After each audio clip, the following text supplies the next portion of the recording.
এখনকার যুগ জমাত কামাই করি করা খুব তা ব্যাপার।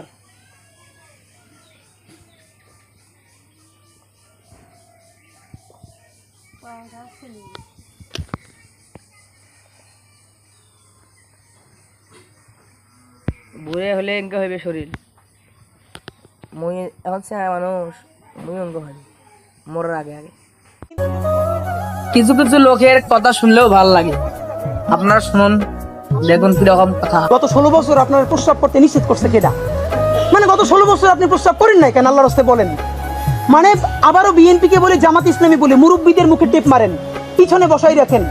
এই আন্দোলনে যত শহীদ হয়েছে, যত যোদ্ধা, তাদের গ্রুপ, এইজ গ্রুপ 21 থেকে 35, বিএনপি জামাত ইসলামী সকলে আপনারা তরুণদেরকে সামনে আনেন। এই মুরব্বীদের কি কথা বলে দেখেন, বলে প্রস্রাব করলে ভেসে যাবে। এটা আওয়ামী লীগ তো বললে আমরা জিব্বে ছেড়ে ফেলতাম, এখন তো আওয়ামী লীগের চেয়ে অনেক কি কথা বললো।